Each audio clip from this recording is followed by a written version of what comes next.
Assalamualaikum warahmatullahi wabarakatuh. Perkenalkan, nama saya Roma Puji Astuti. Di sini saya akan menjelaskan tentang middle rank teori keperawatan. Middle rank teori keperawatan.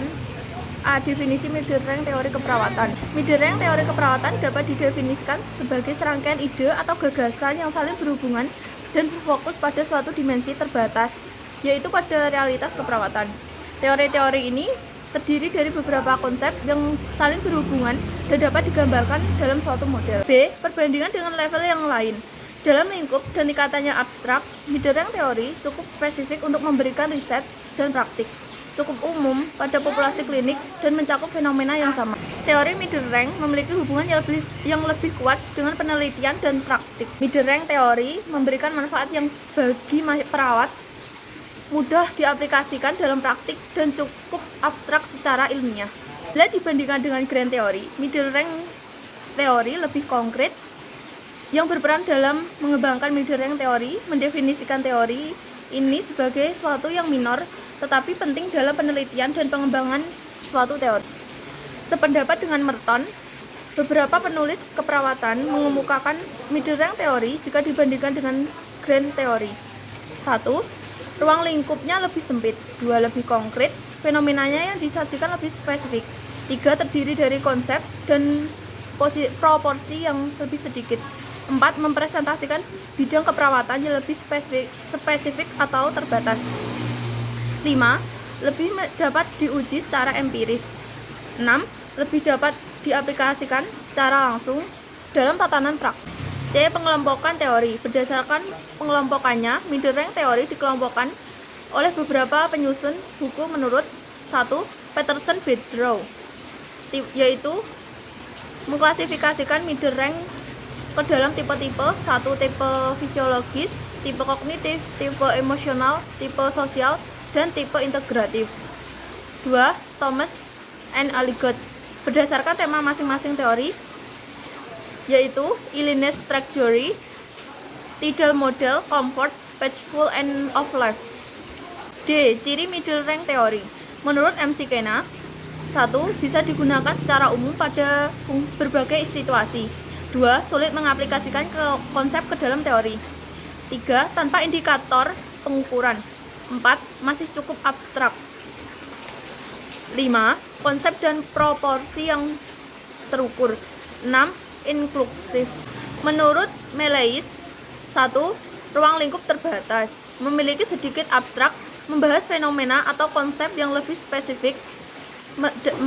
Merupakan cerminan praktik atau administrasi klinik atau pengajaran. Menurut Wall, 1.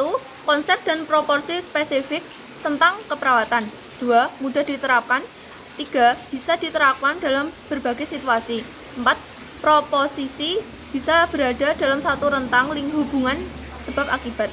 Perkembangan middle rank teori. Lear and Smith menjelaskan bahwa perkembangan middle rank teori bersumber pada proses intelektual yang meliputi 1.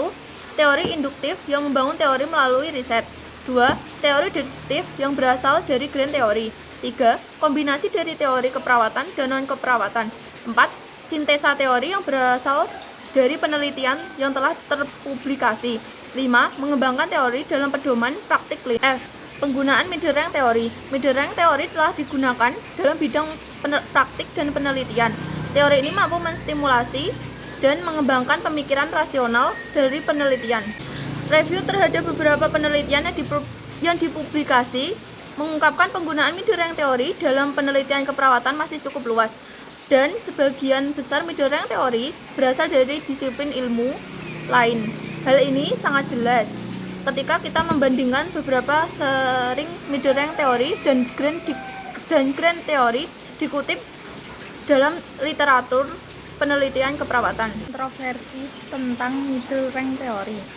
Seorang penulis utama dari entry Intro Unboxing, status Pesek, memasukkan teori ini ke dalam praktikal teori ini, sedangkan yang lainnya memasukkan ke dalam middle rank teori. Dalam analisis dasar middle rank teori, pertanyaan tentang middle rank teori bukanlah merupakan sesuatu pernyataan hitam dan putih, namun memiliki definisi yang jelas.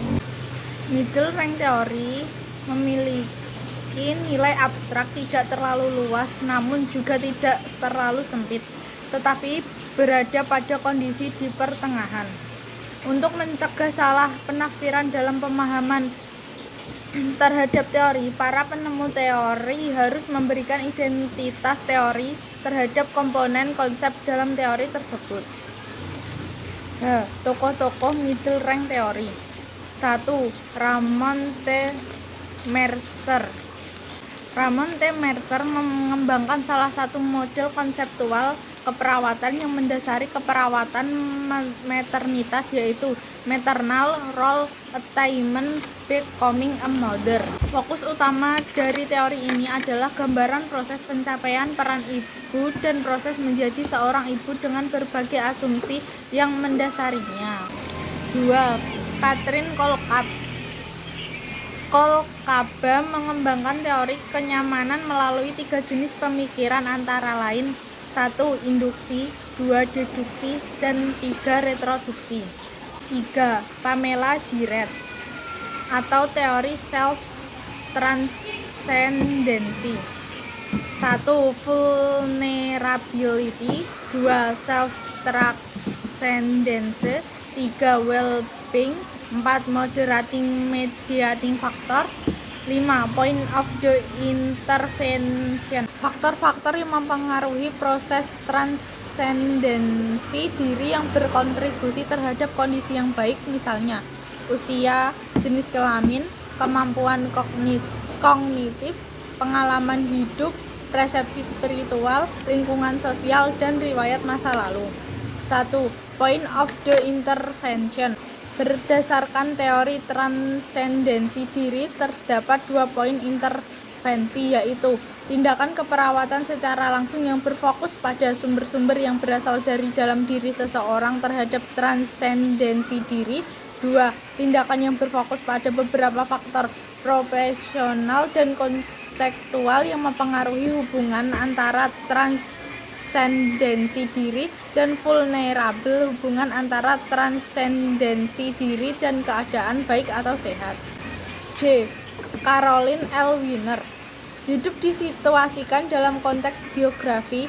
Konsepsi diri berakar pada kondisi fisik dan diformulasikan berdasarkan kemampuan menerima untuk membentuk kebiasaan atau keaktivitas yang diharapkan dalam mencapai tujuan dari aturan yang berbeda. K. Cheryl Tatano Beck. 1. Teori depresi postpartum atau postpartum depression teori. Depression postpartum adalah gangguan mood yang secara historis diabaikan dalam perawat kesehatan, memberikan ibu menderita dalam ketakutan, kebingungan, dan keheningan. Cheryl memperkenalkan nurse program untuk menangani depresi postpartum. Nurse program ini meliputi 5 aspek perawat yang diperlukan untuk menyembuhkan depresi postpartum, yaitu 1. Nourishment and need, 2. Understanding, 3. Rest and relaxation, 4. Spiritual, 5. Exertion. L. Merle Helene Michel. 1. Teori keraguan terhadap penyakit. 2. M. Phil Barker and Kristen Schwassen. Ada beberapa teori dari Kristen Schwassen. 1. Theory of caring oleh Kristen Schwassen. Asal teori Schwassen dapat ditentukan dalam wawancara yang dilakukan pada wanita yang mengalami keguguran, orang tua yang memiliki anak di unit perawatan intensif, dan ibu secara sosial berisiko dan telah melalui sistem untuk menerima berbagai macam bentuk perawatan kesehatan. Shirley M. Moore. Sumber teoritis. Akhir hidup damai. Teori ini adalah informasi oleh sejumlah kerangka teoritis. Proses definisikan sebagai tindakan-tindakan intervensi keperawatan yang dirancang untuk mempromosikan positif hasil dari berikut. 1. Bebas dari rasa sakit. 2. Mendapatkan penghiburan.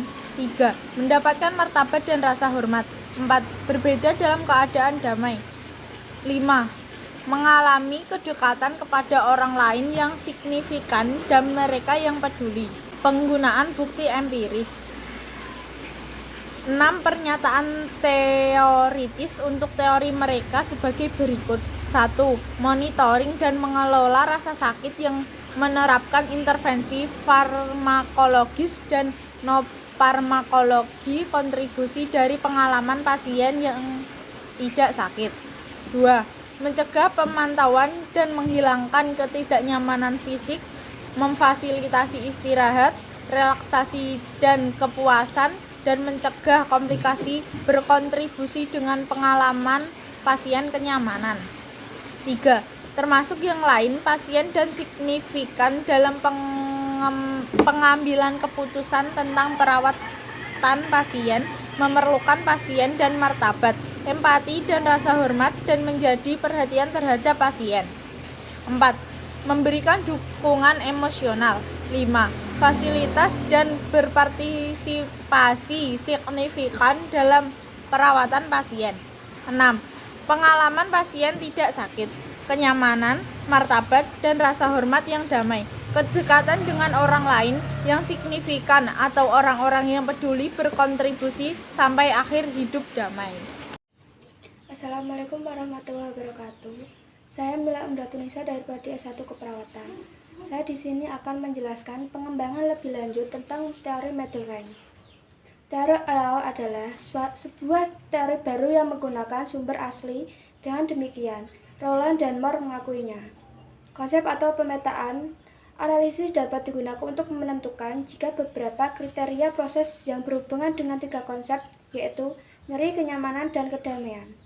Konsep mayor dan analisis definisi kesedihan kronis. Kesedihan kronis adalah kesenjangan yang sedang berlangsung yang dihasilkan dan kerugiannya ditandai dengan pervasif dan permanen. Kesimpulannya, middle range adalah suatu pengembangan teori pada tingkat yang lebih tinggi daripada grand teori, karena pada teori ini berfokus pada fenomena pusat dan disiplin ilmu seperti individu sebagai sistem adiktif, defisit, keperawatan diri, dan kesatuan manusia atau menjadi manusia. Dari beberapa ciri yang dimiliki middle range teori, ada beberapa aspek yang menjadi catatan penting, yaitu posisi middle range teori berada pada lingkaran tengah silinder semi praktis.